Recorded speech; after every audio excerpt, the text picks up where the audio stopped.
dynamic potential of imagining the impossible. I'm going to start by asking, is it really possible to imagine something impossible? We have some contrary opinion by Hume, who said that the impossible cannot be conceived. So essentially equating what is truly impossible with something which is unconceivable. But Hegel was not on the same line there. He said that this is kind of a prejudice from logic, that we cannot imagine contradictions. And indeed, I think that we can. Otherwise, my talk would be over immediately. Conceive, describe, and also believe. Sometimes we can believe the impossible. However, not all impossibilities are the same. And the weaker the tie between reality and the impossibility we're trying to conceive, the harder the challenge that we have in order to be able to do that. And during the presentation, you will see this BR acronym somewhere, which is suggestions for the breakout room discussion. So this is a possible suggestion to discuss how difficult it is to imagine something which is truly impossible. And to give you an example of, we've seen the encyclopedia of the possible. Everybody, I believe, in this conference has been involved in some way. But there is also an encyclopedia of the impossible, which is the Codex Seraphinianus, which is a collection of images which are totally imaginary and impossible, described by an equivalently imaginary language, which has been tried to be deciphered for many years without any success. So when we look at the Codex Seraphinianus, this is totally meaningless, has no use, has no usefulness or effectiveness, or does it? Is there any usefulness in an encyclopedia of the impossible? So I'm going to tie this discussion to creativity, of course, and starting from the standard definition, which I call the static definition of creativity. There are two requirements: originality and effectiveness, which you all know, and we have all used it in some form. I say that this definition is static because in order for creativity to exist, you must recognize somebody, some group, according to some culture, must recognize here and now the presence of originality and effectiveness. But this is not the entire phenomenon. Actually, this is a very, very small part of the phenomenon. It completely fails to include the process in which originality and effectiveness have not been generated yet, or perhaps they have been generated, but they have not been recognized by yourself, by the creator, or by the outside world. And we have infinite examples for this. So the fact that this static definition does not cover the entire creativity phenomenon is another possible topic for discussion. And in terms of the impossible, if you generate an idea which is impossible, it probably is very original or truly original, but lacks effectiveness, lacks value, especially if it's an impossible idea for something that would be, for example, in technology or science. There is no value to that. But this is another problem with that definition that we can modify if we add one word, which is potential, which transforms the definition from static to dynamic. What we need is a potential for originality and the potential for effectiveness. This potential may be latent, may be not recognized. It will be there during the creative process, and it might be there in the outcomes of the process, but still not recognized. We could be in a state that we call of creative inconclusiveness. But for sure, when you generate an idea which is impossible, it's not only original, but it might have a very large potential for effectiveness, because the dynamic definition of creativity forces you to ask, whenever you see an idea, what are the consequences? How can we develop this further? And starting from the impossible is a very good position to generate ideas that are truly creative. So the game of creativity is really a game of potential. the more you challenge the state of the art, so the higher is the potential that you have to really find something which is original and effective. So to imagine the impossible, which comes back to the title of this presentation, is certainly a challenge to what we call reality, or the beliefs that we have about reality. And therefore, it's a tool that we can use. However, it's not the end of the process. The dynamic process actually never ends. It's an interconnection of creativity episodes. So to imagine the impossible is an orbit. You get out of what we call the shared domain of knowledge. And now you are in a good position to come back to Earth with something which is truly original and also potentially effective. I'm going to discuss now in the second part different kinds of impossibilities, 3 of them at a personal level in terms of perception, emotions, and cognition, and 3 of them at a more larger, broader picture level or universal impossibilities, sociocultural, scientific, and semantic impossibilities. So one more topic for the breakout room could be to see if this list to you is complete, or there could be some different forms of impossibility to be added to this list. So starting from perceptual impossibility, we perceive the world through our senses, which are, however, limited. And we tend to think that something that is not perceivable is impossible. But of course, that is not true.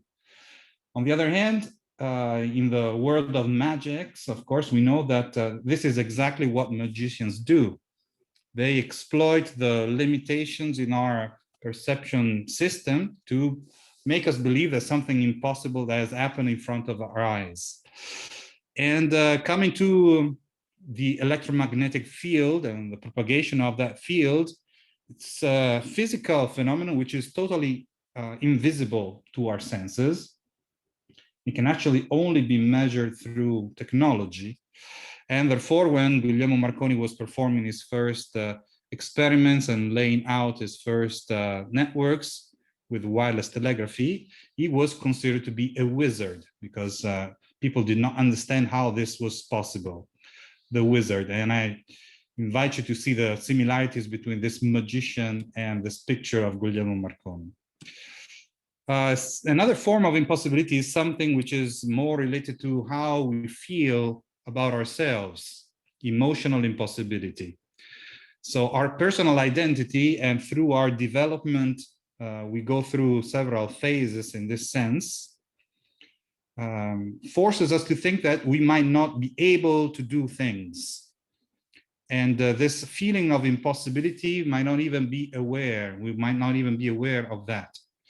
And sure that Ron Beghetto, that will follow me in the third talk of today, might even touch upon this kind of issue that involves creative mortification that can introduce barriers in our development and make us feel that something is impossible for us.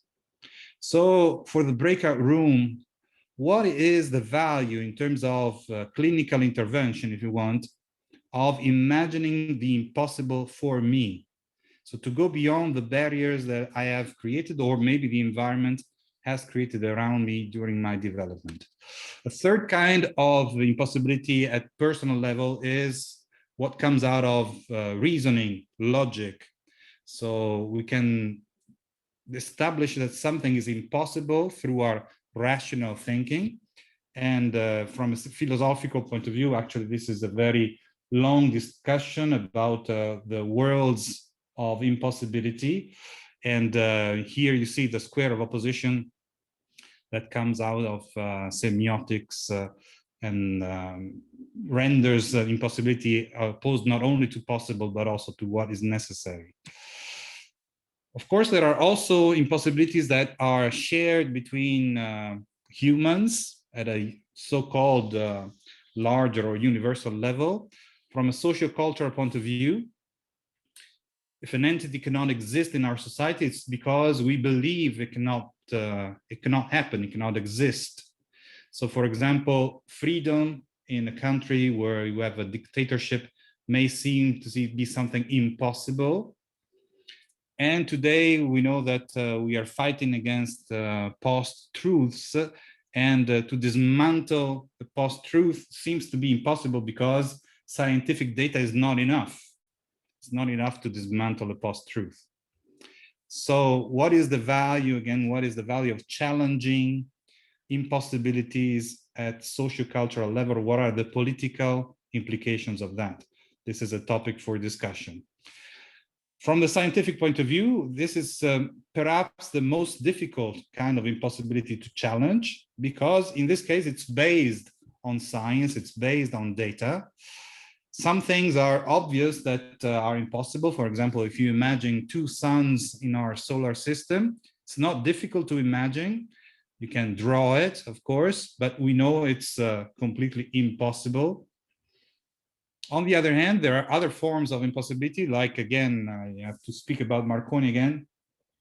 When he tried the first experiment of transatlantic transmission from England to Canada, to Newfoundland, the mathematicians of the epoch had proved completely the impossibility of that experiment.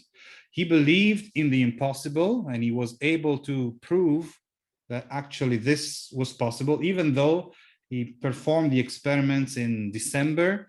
So that was a very, very cold month and windy month in Canada. The antennas were very, very tall because it was using very low frequencies, so very, very long wavelengths. And the winds, the gusting winds in Canada had the antennas collapse down. But he believed in the impossible so much that he raised the antennas with kites, and he actually was able to receive the first signal across the Atlantic through antennas that were held up by kites. So what kind of innovation, what is the value in terms of technological and scientific innovation of challenging what we believe to be impossible in science? And finally, semantic impossibility, which means something that is in front of us, but apparently has no meaning. The meaning has to be found a posteriori. And this non-linearity is actually a key to the dynamic creative process. So the writings in the Codex Seraphinianus are, of course, a good example of something that apparently has no meaning. I told you already that many, many people have tried to translate and decipher the code and failed. And he himself, Luigi Serafini, was in a sense having fun by drawing this kind of Rosetta Stone here.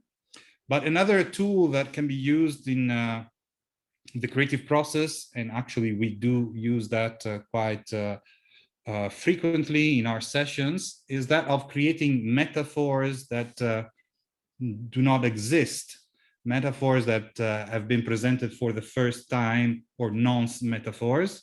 And the exercise is to find the meaning of these metaphors a posteriori. A priori, they have no meaning, but once you are able to interpret the nonce metaphor, you are in a very strong position to generate ideas that have potential for both originality and effectiveness. So these are the 9 suggestions for the breakout rooms, to discuss perhaps how difficult it is to imagine something which is very far from reality, not only impossible, but very far from reality. Discussion of the Codex Seraphinianus, the mysteries that are in that encyclopedia of the impossible and the implications. Discussion about the static definition of creativity, why it does not really capture the process of the creative phenomenon. Or vice versa, number 4 is the dynamic definition, how thinking and imagining the impossible increases the potential for originality and effectiveness. Number 5 was the list of the typologies of impossibilities. That, of course, is one proposal, but it can be extended. 6, 7, and 8, if we challenge emotional impossibilities, so this is the end of my time, what can we do from a clinical point of view in challenging sociocultural impossibilities as political implications?